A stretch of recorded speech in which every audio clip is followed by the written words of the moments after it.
I'm Ted Seides, and this is Capital Allocators. This show is an open exploration of the people and process behind capital allocation.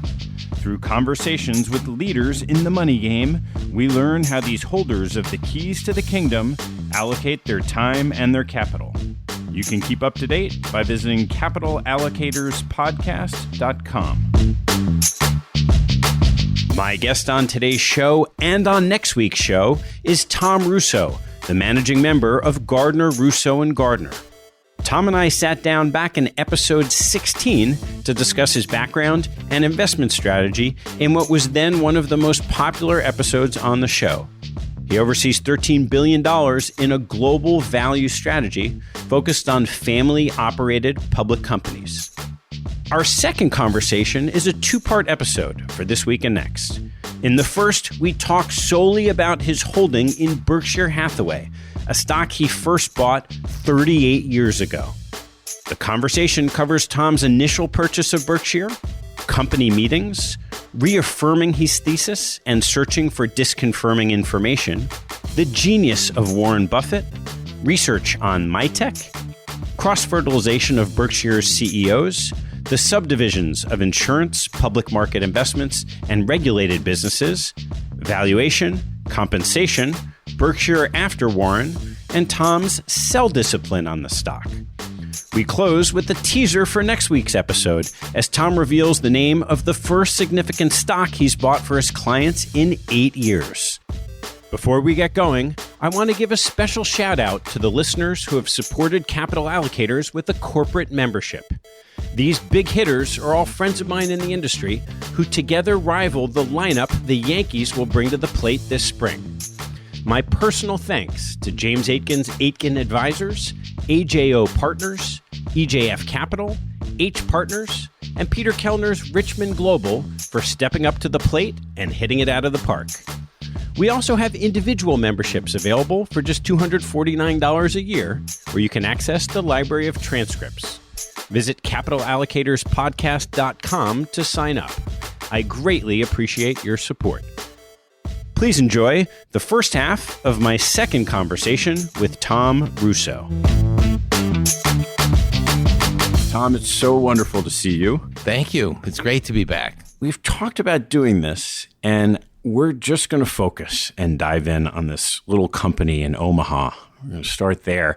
When did you first buy your first share of Berkshire Hathaway? Well, that would have been just after I first spent time with Warren, and it was in 1981 or 82, and it was at Stanford Business School, and Professor Jack McDonald, who was the value investing professor, the Roger Murray or the Bruce Greenwald, the believer in fundamental analysis at Stanford, who had a long-standing friendship with Warren. I think his involvement with Warren was maybe forged 2 decades before I was in the class that Warren spoke at. I remember afterwards saying to the Professor McDonald, he's right that Berkshire is remarkable. Warren's the smartest person I've ever heard speak and all of that. And I said, but isn't it too bad that it's gone from $300 a share to $900 a share? Because and these are the A shares. These are the only A A shares at the time. After all, because the bird has flown. And he said, Tom, you're not nearly so talented as I thought. You know, this is not, there's a lot left in this one. And so that was the first time I experienced the thought process behind Berkshire. And nobody was talking about Berkshire as a place where you should spend time at that point. Yeah. And so to get a sense of the time lag, what was the Tom Russo research process in 1981? Yeah. In between when you first met this guy, Warren Buffett, and when you bought that first share? Well, it was the same time. There's not a lot of distance, and it was the simplicity with which Warren approached answering the questions from the audience and also leading the audience. So his first point was that the government only gives you one advantage as an investor, and that's the non-taxation of unrealized gains. And so you better do something about that. And what that means is that he'd taken this massive step from old Ben Graham value investing to the start of a new approach to investing, because Ben Graham was all about 50-cent dollar bills, but every time you found one, you were driven to close that gap quickly to sustain an IRR. And the longer you waited, the patient sort of investor didn't make sense up against the traditional Graham and Dodd, net working capital type investments. And so Berkshire was at the dawn of moving into an investment that required that you find business that had the capacity to reinvest. And then the question, he said, is that anybody who reinvests on your behalf is your agent, and it's really hard to succeed in business if your agent is self-interested rather than has your interest at heart. And so that was a really important insight, is that you need something that can grow, and the only way you'll get the benefit of that growth is if the investments are made by an owner-minded management team. So there are a couple messages that resonate and still resonate about that conversation in 1981. And how big do you think your data set was of companies you had looked at when you were a upstart graduate student? Well, it's funny you mention that, because a friend of mine who sadly since passed away, named Pat Ryan, and I grew up together in a small town in Wisconsin called Janesville. And lo and behold, years after he went to Stanford Business School, as did I, we were sitting at some point and he said about Berkshire and about Warren and all the rest. He said, Tom, I remember when you were in 8th grade, you were talking about investing in International Dairy Queen. Now, how ironic was that? And I did. And in the town I lived in, there was a public company called the Parker Pen Company. Well, it ends up with all of the features of that what drive my investments today. It was a global luxury brand. It was ceremonially given, so it had massive price inelastic demand, and it was global. It was family controlled, and so the ability to invest for the very longest term. And in their case, they sort of let the ball drop. And of course, that's the risk with moving from Warren's early comments about making sure you have an interested agent managing the reinvestment process and representing a family who has the capacity to endure for multi-generations, so they're properly incented to be long-term minded, and then to have a family that sort of goes to sleep at the switch. And that's what sadly happened to Parker Pen. I was involved with that business even before Stanford Business School. But I didn't have a frame of reference. It was just sort of the family that had the most money in town had a business with a public sector. So I might as well just invest in that. So it was a good gut call. Yes. And the other one, the Dairy Queen, was truly a gut call because I sort of liked the product, and the Parker Pen was fine, but the gut call is really the Dairy Queen investment. And so I do want to dive into each of the business lines and really get your current take on the business. But in between 1981 and today, when I'm sure you haven't sold those shares and you've probably accumulated a few more. Yeah. What do you do in your ongoing monitoring process for the company? I get up very early one morning. Now it's 2 days a year. And I race around the central lobby of the convention center, and I talk to every one of the lines of business managements that I can find. And I'm really looking for something that doesn't corroborate with everything we already know about Berkshire. I'm looking for the thing that suggests that there's a counter argument towards what is otherwise a pretty straight, unobstructed march towards profit land partnering with Warren. And so I'm looking for reasons why companies that come into the Berkshire fold do better than historically, and why it is, and is that continuing to be such a fertile ground? Someone argued that these are more crowded shareholder meetings than others. Oh, gosh. So how do you engage in that conversation when there's so many other people around? Yeah, but people are just not asking the questions. There is a spectator element. It's like people go to have a sighting of Warren Buffett. And that's why the vast majority of people are on that floor. They're not talking to the head of Mitek, industrial construction equipment business, in search for how the business has grown over the subsequent time since the last time we met. I see the same people each year, and we have a chance to hear how the business is going. Well, it's a very vital business. And to understand how it works, I was together with the management of Mitek at one point, and from the far corner, there's this enormous mass of people coming towards us. And it was the very front of it was one man, just one man, and it was Bill Gates, board member, an extraordinaire at Berkshire, and he came straight up to the head of Mitek and he said, "How are you doing?" "Fine." "Did the guys call you from Microsoft?" I mean, he was trying to work on an issue relating to the product that they had. And he said, "Yep, we talked to them. That's just terrific." And they shook hands and said, "Keep up the good work," as the board member might say. And off he went with the 500 people following him around. Well, those 500 people didn't in any way intrude on the conversation that I had before Bill showed up, nor did it diminish the insights shared by watching how he interacted with the head of that business. And so I spent a lot of time there.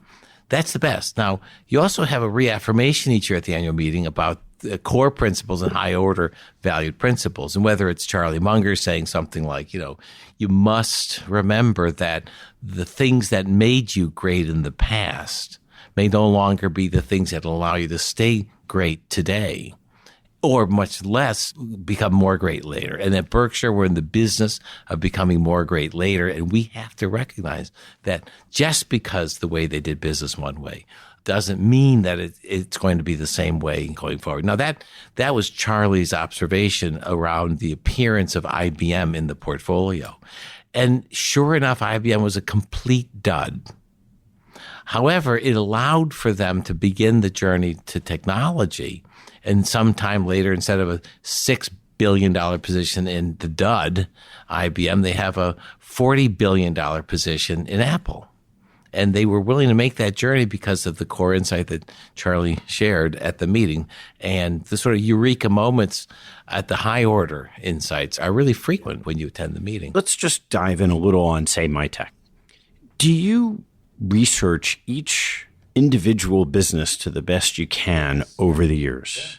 Just take Mitek as an example. How did you first start learning more than just what you could read in the annual letter about Mitek? Well, they had a booth, and at that booth there was a CEO at the time who ran it as a public company, and we talked. And so, when was the first time you spoke to him, you think? Gosh, it would have probably been, I would suspect, 1995 to 1999. And we talked, and he said, this is a very interesting company, and we were starved before because they were owned by a Scottish company that was milking them. And it came onto the market, and there was an auction, and a firm that I knew from Ireland in the construction equipment business claims to have outbid Berkshire for the business. But for one reason or another, the deal went to Berkshire. And so over the years, I followed the Irish company, and then I followed Berkshire. And so I had information coming from a variety of parts as to what the business offered. What the business offered was a software package that allowed construction yards to create the structures that are required for certified building activity. And they automated it. And they had all the information stored as to how many feet between each outlet you have to have when you frame up a house, what the proper depths are for the frames and all the rest. And that information was resident in a software that allowed them to empower local building construction sites in a way that just wasn't available before. And so it grew virally. And it probably has grown 25 times the business that existed when they bought it. They had an interesting phantom stock arrangement. They created a phantom share called a share of Mitek within the company. And Warren referred at one point in an annual report that had gone up 1,000 times. And these are very interesting questions. How do you align the workers with Berkshire? They did that through a phantom stock. I hadn't seen that anywhere else. And so from that first meeting, would you then go visit Mitek on site? Can't. I mean, we really don't have that kind of opportunity, other than I often visit Dairy Queen on site just to make sure that the dipped chocolate, whatever it is still as good as it is. The Dilly Bar, I guess they're called. You really can't go to Ajit and say, let's have an afternoon chat about how we're doing in the reinsurance business, because there are a lot of factors. Everything is relatively channeled through the proper conduit. In the Mitek case, when you talked about this phantom stock plan, are you only aware of that because it came up in an annual report? In that case, I'm sure I heard about it from the annual report. It would not have come from them. But there are very interesting conversations. I mean, 12 years ago, maybe more, closer to 20, I met with Kevin Clayton, who spoke at one of Bob Miles' conferences. Bob Miles is the Berkshire CEO and an author and a symposium organizer for Berkshire. Kevin spoke, and I met with him afterwards. And I said, what's life like? This is the question I so often ask is, how's it different within Berkshire? And he said, well, the beauty is no more quarterly earnings. I just shut down that whole operation, which added no value whatsoever to anybody involved. And then he said, a relief of having to reinvest the free cash flow that pops up from our business beyond what's organically required in our business, because we actually give that money to Berkshire and we don't have to fret on that anymore. And then he said an absolute waterfall of capital is available if we need to make an investment beyond the cash flow that we've. So that was interesting. And then he said, and you get with it the world's smartest consultant, Warren. Right. And anytime Kevin said at the time, decades ago, that he has a problem and he's confronting an investment decision, Warren offers to send down at the time the indefensible and pick him up and fly him back to Omaha. They'd have lunch and Warren would ask him 3 questions. And at the end of the second question, Kevin always knew exactly what he was supposed to do. The third question almost could go unasked because the first 2 were so right. Now, that's the absolute genius of Warren, is that it's Clayton Homes that he's asking the questions about. But if it was John Mansville, or if it was Mitek, or if it was Burlington Northern, the questions would be different. But probably by the third question, they would all feel, as did Kevin, that they were onto something. And that's, as Warren always says, the goal is to know what's important and knowable. And by channeling the conversation to what's most important and what's most knowable, I think the strikeout ratio at Berkshire is way lower than any other company because they're well-considered investments by Warren's guidance. How much of that is inextricably linked to Warren himself? Well, what happens as a result of what we just described is that the ecosystem is very appealing to companies that are exactly the kind of companies that Berkshire would most want to own. Ironically, there's a symbiotic relationship between the companies that want to care for the cultures that they've established and respect the legacy that they built, and Berkshire's desire to buy those types of companies. And so long as all of the infrastructure that I described within the Berkshire model as they operate remains, I think Berkshire will have the ability to draw people from similar businesses down the road over time. The moment that they break from that process of offering protection from quarterly conference calls, offering capital, offering advice, and letting the management who owned the business continue to run them as they still did, if that continues, it'll go unbroken. Warren was asked that question, exactly that question at the last annual meeting. How much is it you, and how will your successors handle it? He said, it's not about me. It's about the fact that the sellers of such cherished businesses have nowhere else to go. And he said, it's not anything about me. It's about what we offer them. And there's nowhere else that offers that. So the structure of what he built certainly will sustain itself as long as the board protects that for some period of time.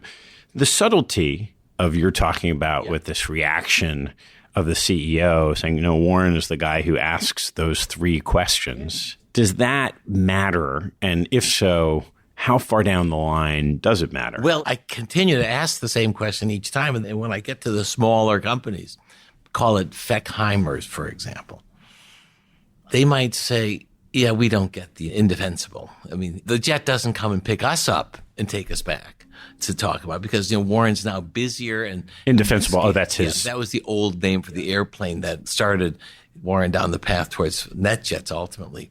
But they don't get that sort of flight back to Omaha lunch with Warren because the issues that they confront aren't as large, and Warren's schedules become far more busy as they relate to me. He's just not waiting for us.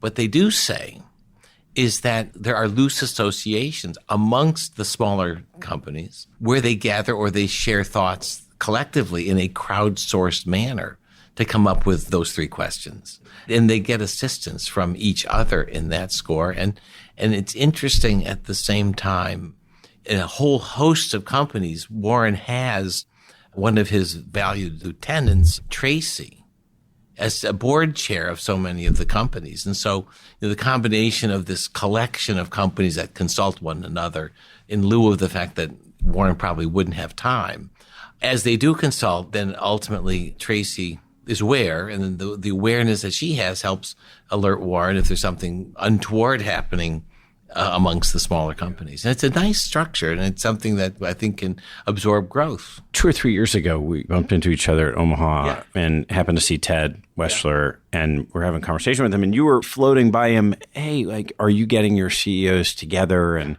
it was sort of mixed. It was some of the CEOs do want this best practices type sharing, and others just kind of want to do their own thing. And by the way, this is just my derivation. I mean, this is the sort of ruminations that come from the meetings where there's a sense that there is that opportunity to seek a second opinion. I remember walking away from that thinking, how in the world did you come to understand that Tracy Britt is orchestrating the interaction of CEOs who want to talk to each other? That may or may not be the reality.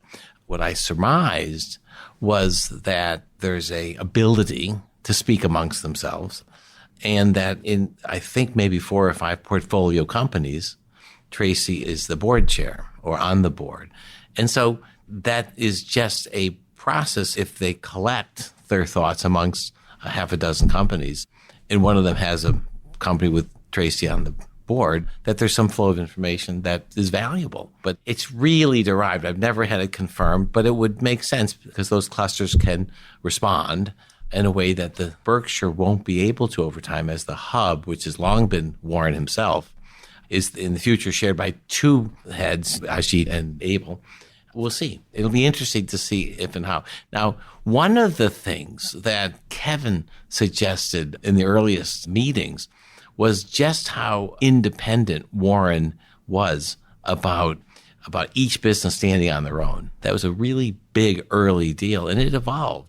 You may remember Warren owned Johns Manville, Acme Brick, Shaw Carpets, Mitek.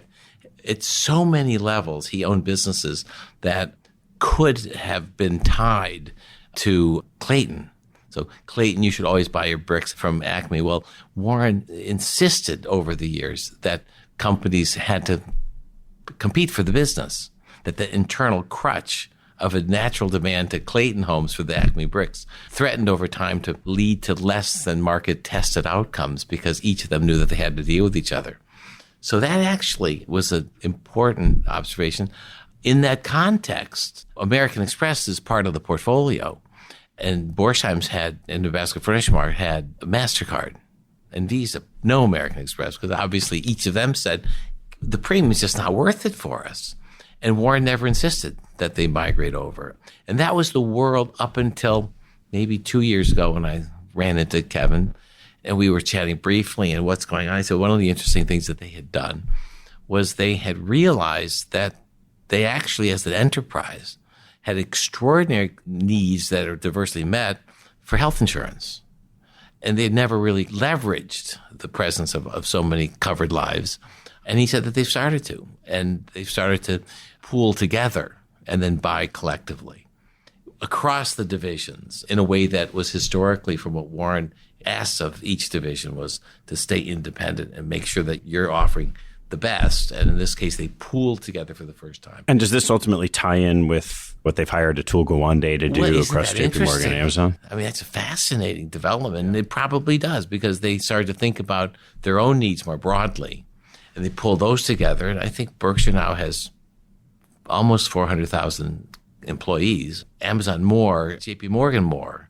And together now, this is a most extraordinary development. On the insurance side, is that a similar dynamic? There are a few pockets. There's the Geico pocket, but it does feel like there are a lot of lines where it just makes sense to create scale rather than to compete across 2 different businesses that they acquire. Well, insurance is harder to penetrate because Ajit does not have a booth, and Geico does. But, Geico's booth is all about the gecko, and it's the solicitation.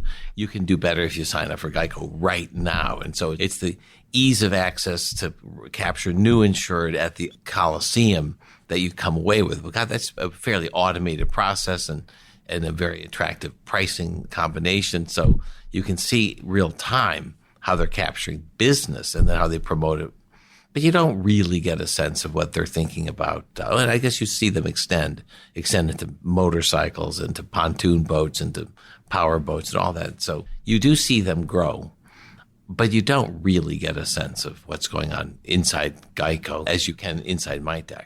Yeah. So if you think about the underwriting capabilities of Ajit and Geico and the various teams there, there's a degree to which Warren says they're underwriting at a premium. The float is free. Yeah. That's wonderful. And I'm thinking of in the last decade, you've had a few hedge fund managers, say Third Point and Green Lake, create reinsurance businesses, but struggle to have great underwriting operators underneath them. When you're assessing, will that strength in underwriting continue? We've got Warren's word at the annual meeting, and you've got a few numbers. Is there any way of getting comfort that that continues across other insurance operations? It's so wrapped up in the talent at the top. I mean, it's so rare to have a person of Ajit's appetite and capacity to run a division with a partner as smart as Warren on risk management. So Ajit sources the market all day, every single day. He's pulling in quotes and he's learning from the market by virtue of what people are pitching to him to participate in, what the tone of the market is. And then on specific risks, he consults with Warren, the best risk adjuster in the world. And together, you have this ability not to swing for endless pitches, countless pitches. They don't swing. But when they do swing, it's the big fat one. And so it's so interesting how the concept of margin of safety crosses over from the investment side, with Warren having that conversation at the end of each day with Ajit about is there enough margin of safety? And the way you get there is just that you get such high premium at some time because no one else has the capacity. And they only get there because they don't squander their capacity. Now, I mean, on the margin, there are a whole host of areas that are developing within Berkshire's insurance where they're putting together more traditional looking operations that in large measure have spun off from AIG. And those businesses begin to, as is Gen Re, look more like a day-to-day, year-to-year rollover type business, which is different than the don't swing until the big fat pitch comes across the plate. And, we haven't lived long enough through this cycle to know how that new story will turn out. Usually when you're in the market and you're renewing on a regular basis, you end up being more exposed to the general broad market forces that they have enjoyed not succumbing to for most of the life of Berkshire because they never have to swing. And if you look at the history of the blend of the one-off big risk versus the sort of day-to-day we're in the market rolling over, how does the percentage of the underwriting break down today, and how's that evolved over time? Well, I don't have those numbers. I suspect it was 100%. Really, that was what's been so remarkable, is it's been able to be as high as 100%, and Ajit could walk away from business anytime. I remember after Katrina, where they survived with barely a nick relative to the kind of crushing consequences that even Jack Byrne suffered with White Mountains, and then they had something called Olympus Re. And it was blown up. They aggregated too much risk in the general area around New Orleans, and they basically went under. And Berkshire survived, and then they wrote the next year and at premiums that were massively higher, and they wrote lucky, and so they kept all the premium because it was an event-free year. And then they didn't write the next year. And I asked Ajit, why not? And at the time, was there some reason? It's some kind of sense that you can't write back-to-back hurricanes. It's just bad luck. And it wasn't. Even though the premium in the second year had gone way up, they didn't write it. And it was just they had the right to back away, and they did. They insured lucky in some ways for the first year after Katrina, and then they pulled back the next year. Why do you think they did? I wondered about that. And there's no correlation unless you get a sense that there's a build-up and it ultimately release. I don't really know the answer. Does it frustrate you that it's in this situation? It just seemed like, you could get even, let's say the premiums went up threefold in the first year, they went up again, maybe half again.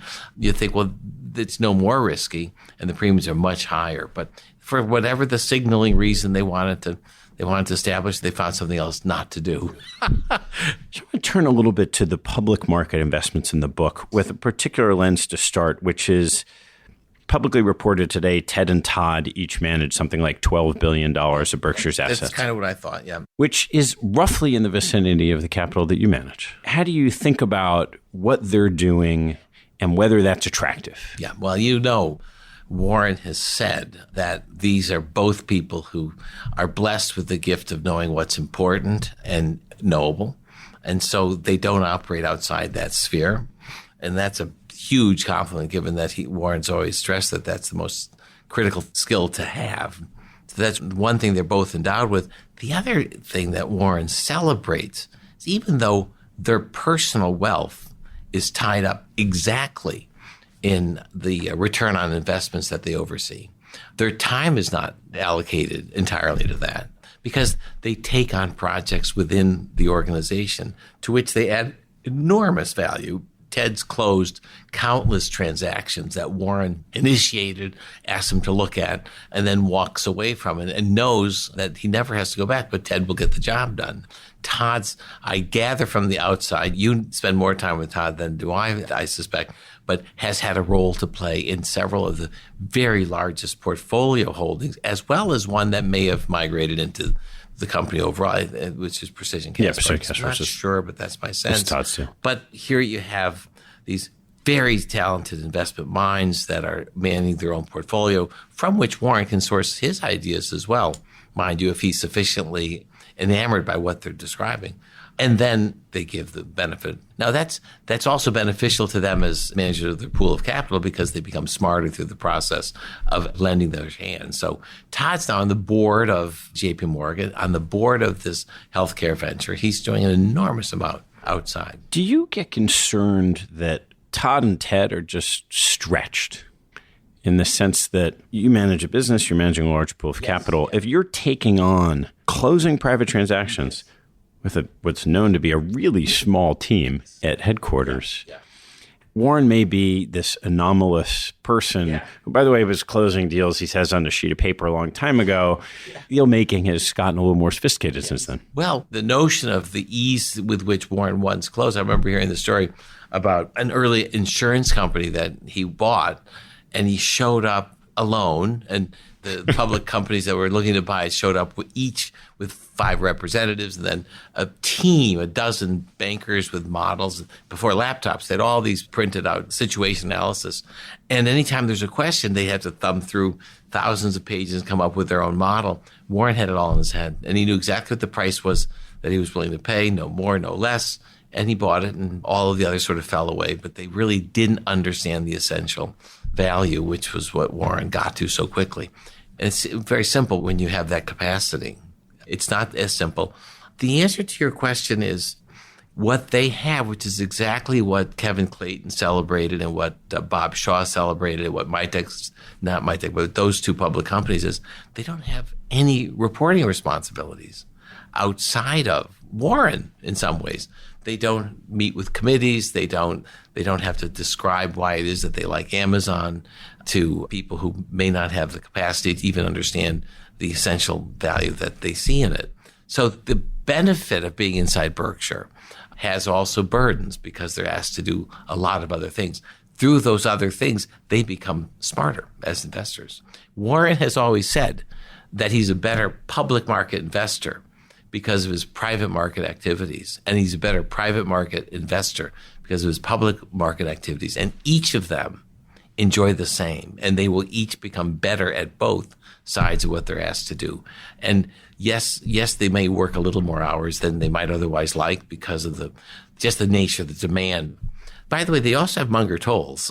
That's sort of their brand X, and they have an extraordinary team of people to pull from with some of the best legal minds in the world. If you circle back some period of time, much like your own strategy, a lot of the Berkshire businesses were consumer facing. You know, we talked about everything around homes and home building and insurance and a lot of the early investments, or Coca-Cola, American Express. Over the last decade or so, this whole group of these regulated capital intensive businesses. How have you thought about a shift to different type of business, different type of economics? Well, I mean, you're absolutely right. When they bought from Scottish Power, Pacific Corp, I think it was called, they paid 10 times pre-tax to buy that business. And then they had an endless ability to deploy capital in the capital-starved company that they bought. Scottish Power hadn't invested in that production and distribution network sufficiently. And so they had the ability, because of regulated capital returns, to deploy capital at 10% plus as they built out the network.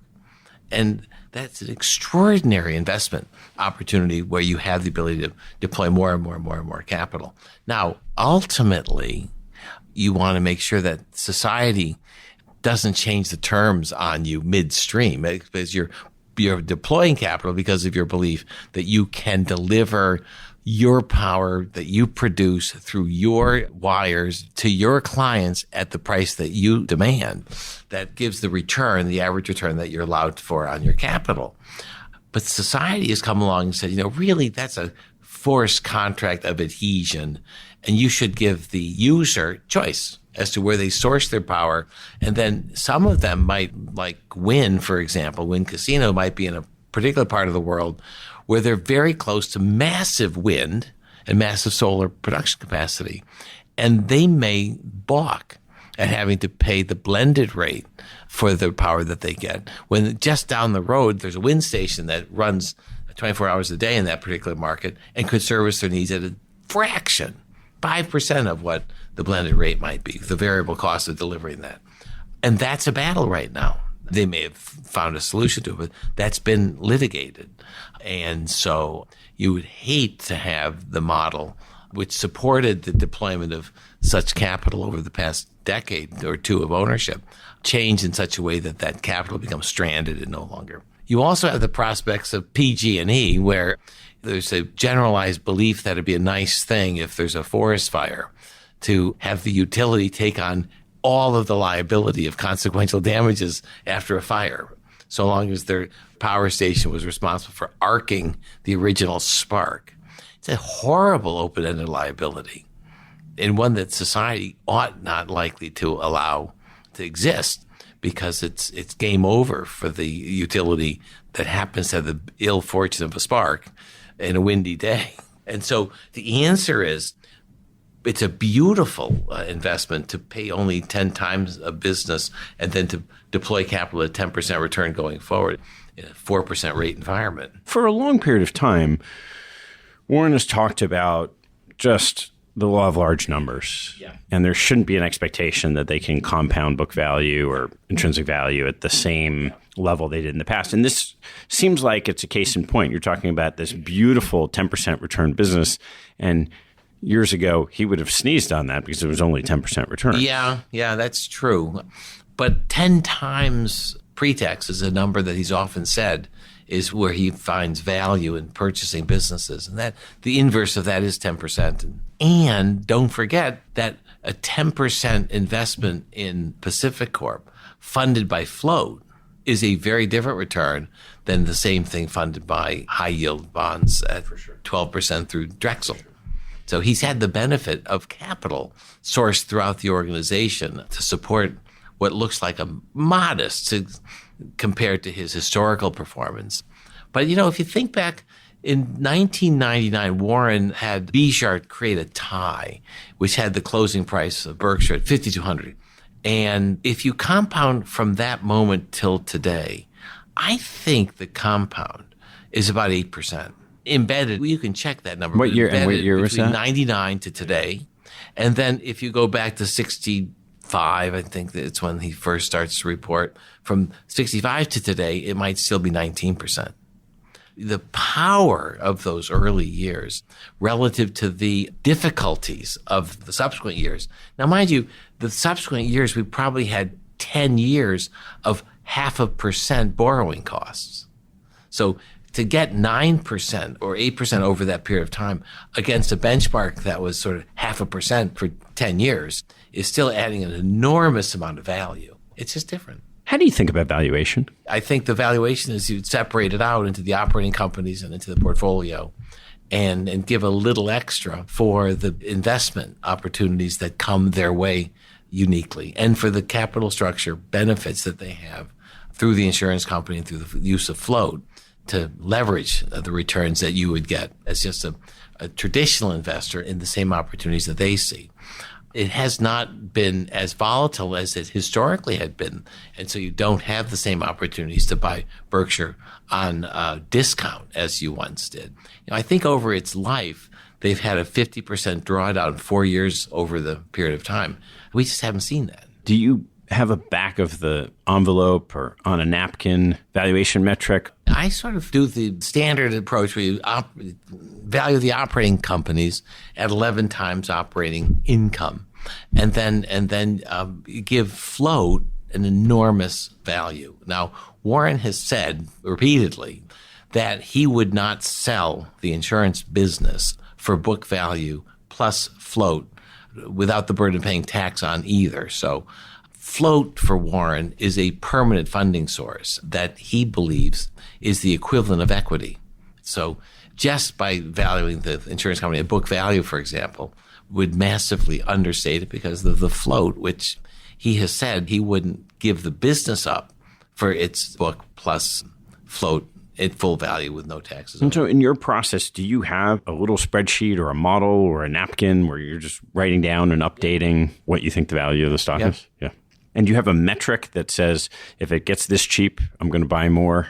Or if it gets expensive, I know you're not big on selling much of anything. But well, I think it's a question about the percentage weight. At the same time, Berkshire has been and remains around a 10 to 12% investment for my clients, which is the largest holding other than MasterCard, which nips at its heels as it did this past year when it was up 40% mid-year. It was the largest holding for some time. But like MasterCard, as Berkshire as well, when the position approaches and then exceeds 13%, maybe it's unlucky 13, whatever the reason is, that feels to me like it's a level above which we can let other people make that money. And so I've historically tended to rebalance when positions get above 13%. So you're using almost the relative stock price movement of the stocks in your portfolio to determine. Yes, you think about what it means. It's a greater percentage weight of capital at a lesser undervaluation. And so it's a combination of both those working. Yeah. And the absolute opposite is taking place in other portfolio holdings at the same time, which is that they are increasingly undervalued and underweight.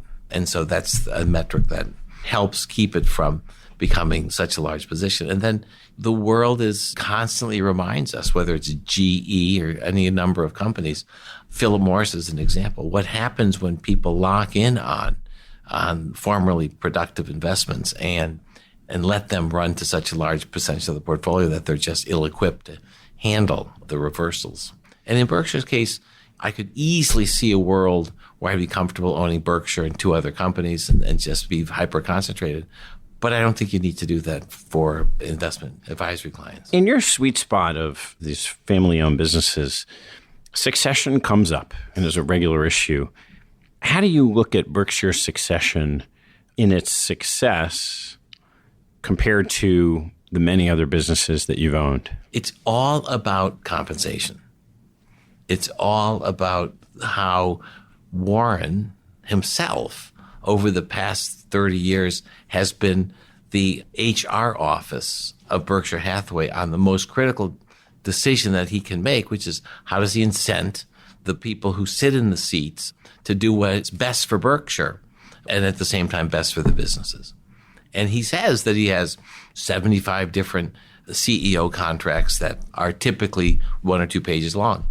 Now, the public company's compensation package will be 400 pages with 75 tabs and all of the rest produced by Hay Associates for a fortune, and at the same time allow for the kind of corporate mischief that means that public companies struggle to deliver their full potential by underinvesting, typically by virtue of the desire to hit targets for personal compensation that exist independently of the business's benefit.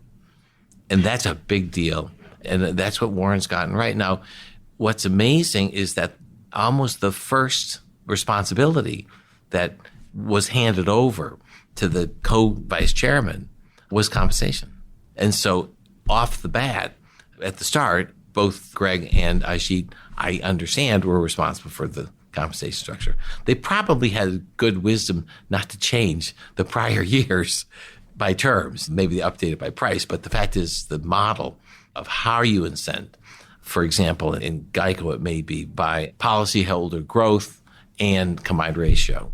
And so you can't trade one off against the other. They both have to behave in a way that's good for the company long term. And are you able to get much insight into the different compensation structures from the people you've talked to? No. Other than what Warren will share with us. And he has described the Geico one, and it's so does a prototype for me, which is, yes, you can grow policies and give away the combined ratio, but you'll pay the price over time. Or you don't have a price low enough, and so the combined ratio suffers. What do you think happens to the stock the day he's no longer at the company? I think there's already still a departure discount. So I think the market's already carries with it the secret that Warren is 88 years old.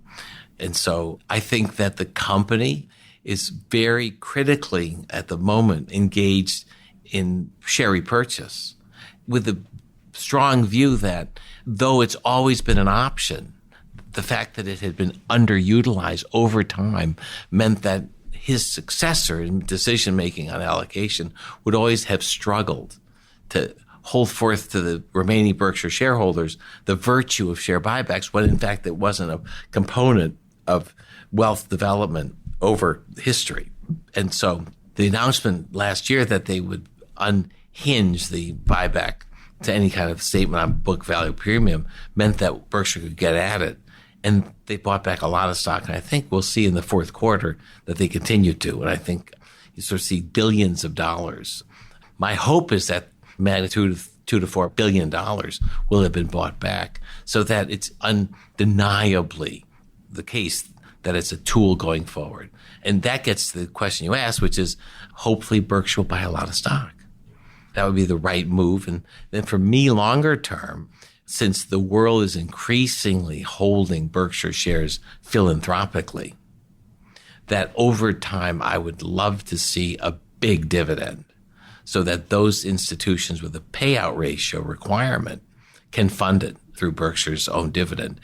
And it represents the fact that, it will always be a huge burden to deploy the capital that naturally flows into Berkshire, and the use of a dividend to meet the needs of those philanthropic entities and at the same time help manage the burden of deploying capital would not be at all unfriendly to my investors' interests. I would like to see that. Yeah, why do you think Warren hasn't set that as a precedent? Well, by virtue of how he marks himself, which is the outperformance relative to the S&P 500 of book value, buybacks wreak havoc with book value. The nominal growth, but not the rate of growth. That's right. The rate of growth would do better if the capital base is low. Oh, that's right. The rate of growth, but it is the actual growth that Warren scorecards himself. If you look at page 2 of the annual report, here was book value, $500. It's now $27,000. And here's the S&P 500. It's gone from 40 to... And you think that's the core reason why... I don't think it's a core reason. I think it's a reality. As we observe with how he manages the contracts with his key employees, he measures himself in a way that has historically been consistent with what he wanted to do with capital anyhow, which is to redeploy it internally. And he wanted to hold back capitals for the big deals and also for making investments opportunistically. So I'd love to get your take on some of the common critiques that people will levy on Warren, a lot of which have to do with the possibility of internal contradictions. So the notion he's very well known for castigating Wall Street's helpers, and yet at different times he's owned positions in investment banks. Last year, I think, came up this question of sugar and Coca-Cola and how does he feel about it? And on one hand, he has high moral ground. On the other hand, he said, well, I'm really happy because I drink Coke. How do you think about those conflicts? It's hard, and especially as the world moves increasingly towards ESG standards. I'd say Warren has often described the issues in business, the mistakes in business, as being a function not of good idea, of bad ideas at the start, but good ideas taken to extremes. And so he's benefited over the years by not ending up in extreme positions. So, for example, he could own tobacco, has chosen not to. He's just uncomfortable with that. With Coca-Cola, it's a really big issue. And society is sort of answering it for him.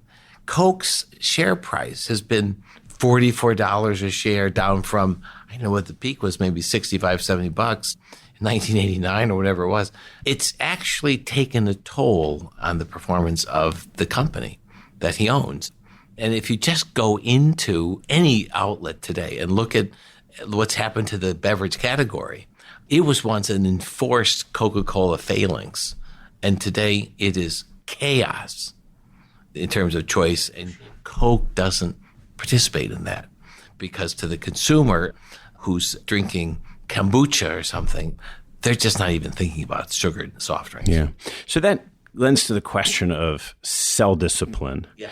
And so you could make the case with, should Warren be thinking about selling Coca-Cola? But I would turn it differently, which is to say, what would have to happen for you to decide it's time to sell your Berkshire stock? It would be the falling away from the strict adherence to the proposition that's made Berkshire so attractive over time, which is here's a place to come. It's really the private companies that give Berkshire its special secret sauce, I think. And it's because of what they offer that opportunity has remained so strong for Berkshire for so long.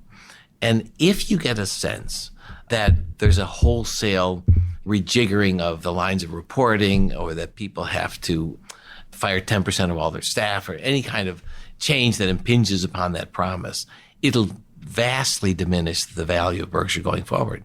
Because it's the future deals that we will inevitably get to have at Berkshire because of the structure that exists today, because there's nowhere else for those sellers to go.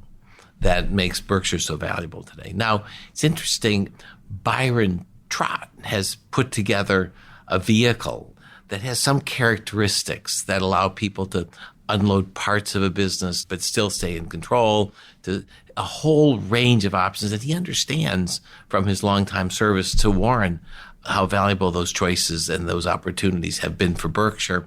And even though Byron Trott doesn't have a public vehicle, the pools of capital that he does oversee benefit, as has Berkshire over time, for getting early looks at great businesses. So if we play that out a little bit, however unlikely, given what Warren's talked to the board about preserving the culture, but let's say someday in the future, exactly what you painted occurs.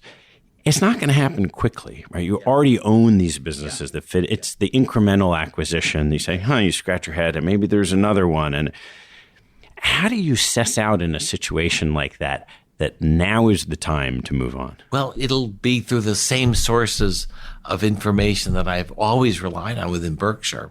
And it will be at those meetings, you'll just start to see people's eyes shift. They'll say, well, that's not how it works here now. Haven't you heard about the new plan internally? And it'll have to be scuttlebutt. And it'll also be the public pronunciations. The annual is rich in description of values and objectives, even while being less rich in facts about the individual businesses, because there's so many of them now. But they still reassert their core values or core principles, and they're still vital and they're still believable. As they seem to slip from the reality that's internal at Berkshire over time, I will become increasingly concerned about whether or not they're actually guiding as they once did. That'll be the trade-off. So I want to turn to something that you touched on earlier, and I let alone, which is Berkshire's shift slowly, IBM into Apple, into technology investments. Yeah. I understand from reading your quarterly letters that not too long ago, you added a new position, which is a monumental event. And so first, tell me, when was the last time you added a new name to your clients' portfolios? 3 names, and that was probably 2009. We had 3 takeovers back in the late 2009 era. We had U.S. Tobacco, and we had Cadbury Schweppes. There's one other source of liquidity. And so I had an opportunity to make investments. And at the time, an investment in MasterCard, which I had passed on before it went up 15-fold, became available as the shares dropped almost 60%. And so 2010 MasterCard and 2010 Unilever.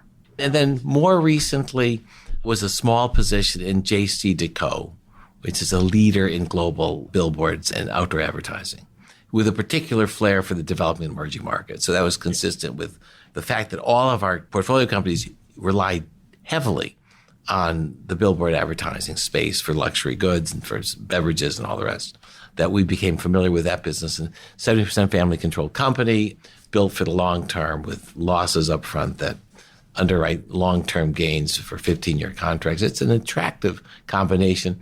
That's the third one. So those are 3 over almost 9 years. Yeah, so this doesn't happen every day. No. Turnover is about 6%. And MasterCard, you said you'd missed a big run and it sells way off. Dakota's a small company. So what's this new name that you bought? Yes, well, it's Google. Thanks for listening to this episode. I hope you found a nugget or two to take away and apply in your investing and your life. If you'd like what you heard, please tell a friend and maybe even write a review on iTunes. You'll help others discover the show, and I thank you for it. Have a good one, and see you next time.